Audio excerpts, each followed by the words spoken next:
क्या Oppo next Samsung है? शायद। और ये बात हो रहा है प्रोग्रेस को देखकर। ये है ओप्पो का Find X9 Pro, जिसको काफी दिनों से यूज करने के बाद ये डाउट तो क्लियर हो गया कि अगर कोई 1 लाख से ऊपर खर्चा कर रहा है किसी एंड्रॉइड फोन के ऊपर, तो क्या उनको इस फोन को कंसीडर करना चाहिए या नहीं। सो डिजाइन बल्कि तो है, मतलब 2 हाथ से यूज करने वाला फोन है ये, क्योंकि बड़ा सा डिस्प्ले है और साथ में आता है ढेर सारा बैटरी। इसमें दिया गया है 7500 mAh का बैटरी, जो कि 2 दिन आराम से चल जाता है। जो बैटरी का टेंशन रहता है ना कि चार्ज में लगाना है, ऐसा करना है, वैसा करना है, तो पूरा हम लोग उसको छोड़ सकते हैं, आराम से यूज कर सकते हैं। ये तुम कुछ स्क्रीनशॉट्स देख सकते हो जिससे तुम आइडिया लगा पाओगे कि इसका बैटरी रियल लाइफ यूसेज में कितना चलता है। ऑलमोस्ट 10 घंटे का स्क्रीन टाइम तो मिल जाएगा, जो कि मेरे ख्याल से बहुत होता है। और सिर्फ नॉर्मल यूसेज नहीं, मैं ओवरऑल गेमिंग वगैरह करके, हेवी टास्क कैमरा वगैरह यूज करके, सब कुछ करने के बाद ही जाके बोल रहा हूँ। पीछे मिलेगा फ्रॉस्टेड ग्लास, तो तुम्हें फिंगरप्रिंट लगने का कोई इशू देखने को नहीं मिलेगा। बिना कवर के यूज कर सकते हो। वैसे इसके साथ एक कवर दिया गया है जो कि मुझे उतना खास नहीं लगा, टू बी ऑनेस्ट। और हाँ, बॉक्स के अंदर चार्जर दिया गया है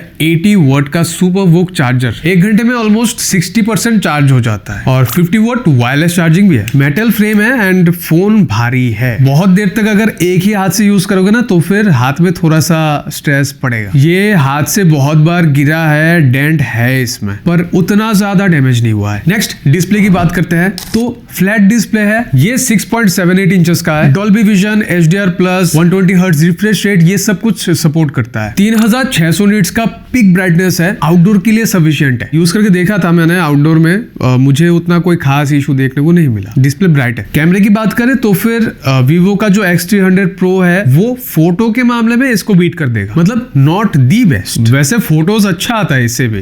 वर्ल्ड के जो टॉप 5 कैमरा फोन्स है, उनमें से ये आ जाता है। बट मैं तो कहूंगा कि कैमरा के लिए ये दी बेस्ट फोन नहीं है। अगर तुम 1 लाख रुपए खर्चा करना चाहते हो, तो फिर ये बातें तुम्हें पता होना चाहिए। बैक में टोटल 4 सेंसर्स है। 50 मेगापिक्सल्स मेन, उसके बाद 200 मेगापिक्सल्स हैसेलब्लेड, आफ्टर दैट 50 मेगापिक्सल्स का अल्ट्रा वाइड। और ये जो हैसेलब्लेड वाला सेंसर है वो जूम सेंसर है। साथ में ये कलर सेंसर भी दिया गया है। सो कलर्स वगैरह एक्यूरेट आना चाहिए, और आते भी है। फ्रंट पे मिलेगा 50 मेगापिक्सल्स का सेंसर, और ये सच में इंप्रेसिव है। इसका जो वाइड एंगल सेंसर है ना, इससे बहुत सारे पिक्चर्स हम लोगों ने कैप्चर किया है, क्योंकि इंस्टाग्राम पे काफी अच्छा लगता है, और इसका आउटपुट भी काफी सही है। ये तुम कुछ फोटोज देख सकते हो।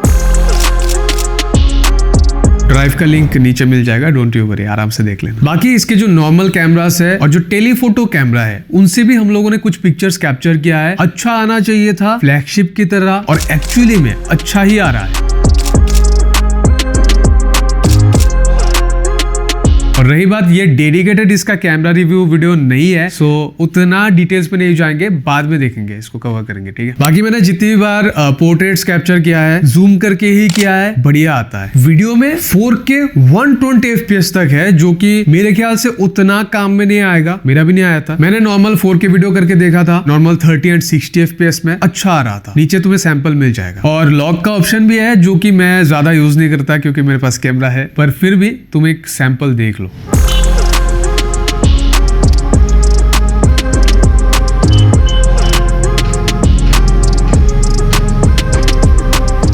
कैमरे का कंक्लूजन यही है कि काफी बढ़िया कैमरा सेटअप है और रिलायबल है। सीधी बात, अगर तुम इससे फोटोज वगैरह खींचते हो तो फिर तुम्हें ये टेंशन नहीं रहेगा कि फोटो अच्छा आएगा या फिर अच्छा नहीं आएगा। सभी फोटोज डिसेंट रहेंगे। और हाँ, अगर तुम ज्यादा जूम करके वीडियोस वगैरह कैप्चर करते हो तो फिर फोकसिंग का थोड़ा इशू रहता है, ये भी तुम्हें पता होना चाहिए। नाउ सॉफ्टवेयर में काफी मिक्स ओपिनियन है। पर्सनली मुझे कलर ओएस अच्छा लगता है सैमसंग के यूआई के बाद। इसका यूआई काफी स्मूथ है, यूज करने में काफी प्रीमियम सा फील होगा तुम्हें। मुझे तो उतना प्रॉब्लम्स दिखा नहीं, पर हमारे टीम मेंबर्स ने इसको यूज करके देखा, कुछ प्रॉब्लम्स सामने आया है। सेटिंग्स में तो अलग अलग वॉलपेपर्स के ऑप्शंस है, ढेर सारे कस्टमाइजेशंस के ऑप्शंस भी है। पर ये एक एडवाइस है कि जब भी तुम इसको, मान लो तुमने परचेस कर लिया, उसके बाद फर्स्ट टाइम इसको ओपन करने जाओगे तो ऐप मार्केट, उसके बाद फोन मैनेजर, इन सबको ना डिसेबल कर देना। अगर नहीं कर पा रहे हो तो फिर ऐप इन्फो में जाके तुम इसको कर सकते हो डिसेबल। ये सब ना थोड़ा सा वो ब्लोटवेयर्स की तरह है, जो कि फ्लैगशिप फोन्स पे तो नहीं होना चाहिए। इसमें एक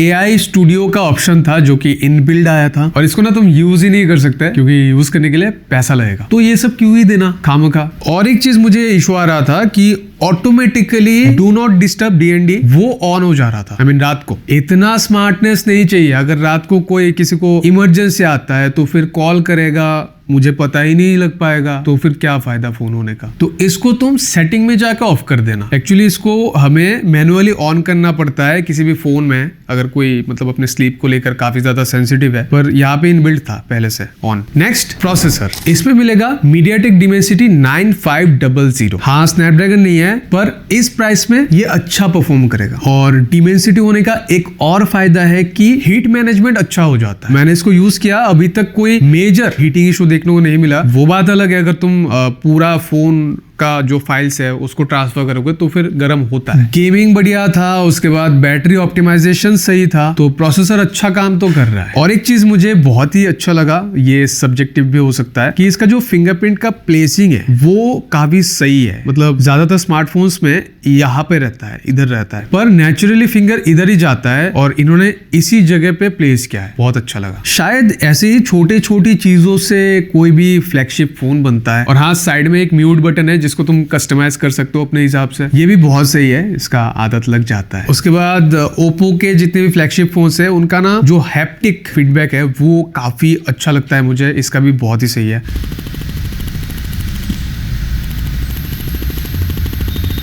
आयर ब्लास्टर है साथ में, कभी कभी रिमोट नहीं मिलता, एसी वगैरह इसी से कंट्रोल कर लेता हूँ, हो जाता है। कहने का मतलब है कि अच्छा एड ऑन है। कॉलिंग में मुझे कोई भी इशू अभी तक तो फेस नहीं करना पड़ा, क्योंकि एंटेना काफी सही जगह पे प्लेस्ड है और काफी सही काम कर रहा है, और स्पीकर्स भी अच्छा है।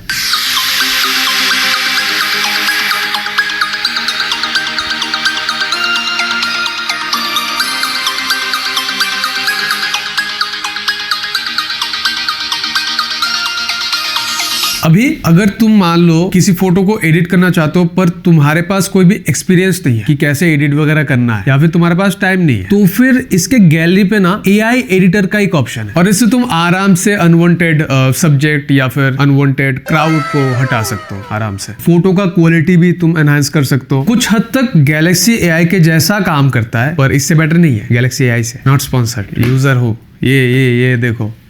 तो हाँ, अगर 1 लाख का बजट है और ऐसा भी इच्छा नहीं है कि आईफोन लेना है या फिर सैमसंग का कोई भी डिवाइस लेना है, तो फिर डेफिनेटली इस रेंज में 1 लाख के रेंज में तुम्हें ऐसा डिवाइस शायद ही मिलेगा। ओवरऑल परफेक्ट डिवाइस है। अब अलग अलग लोगों के लिए अलग अलग रिक्वायरमेंट्स हो सकता है। सो अगर तुम्हें सिर्फ ज्यादा अच्छा कैमरा वाला फोन चाहिए तो फिर तुम वीवो में जा सकते हो आराम से, और अगर तुम्हें ओवरऑल बढ़िया फोन चाहिए तो फिर ये। वैसे दोनों ही फोन BBK इलेक्ट्रॉनिक्स के हैं, तुम्हें तो पता ही होगा। सो यही था Oppo Find X9 Pro के एक ओवरऑल रिव्यू। मैंने ट्राई किया सब कुछ कवर करने की, और ये एक यूजर के पर्सपेक्टिव से रिव्यू था कि अगर तुम मान लो परचेस कर लिया तो फिर तुम कैसा फील करोगे इसके साथ। बाकी अगर इसका कोई भी डेडिकेटेड चीज पे वीडियो चाहिए तो फिर कमेंट करके जरूर बताना, मैं ट्राई करूंगा। मैं एक्चुअली ट्राई करूंगा इसका जो किट आता है ना, वो लेंस किट, उसको लगा के उसके बाद इसका एक डेडिकेटेड कैमरा रिव्यू करूं। आशा करता हूं हो जाएगा, देखते हैं। सो शेयर करना इस वीडियो को अपने उन दोस्तों के साथ या फिर अपने उन फैमिली मेंबर्स के साथ जो फोन्स में अच्छा खासा पैसा इन्वेस्ट करते हैं। फ्लैगशिप फोन्स उनको बहुत ज्यादा पसंद है, बट कंफ्यूज है, सैमसंग भी नहीं लेना चाहते या फिर आईफोन भी उनका कोई मतलब इंटरेस्ट नहीं है उस पर, तो फिर ये वाला रिव्यू तुम दिखा सकते हो उनको। और हाँ, अगर तुम मेरे चैनल पे नए हो तो फिर स्वागत है मेरे चैनल पे, सब्सक्राइब कर सकते हो। सो मिलते हैं और एक ऐसे एक्साइटिंग वीडियो के साथ। So good bye.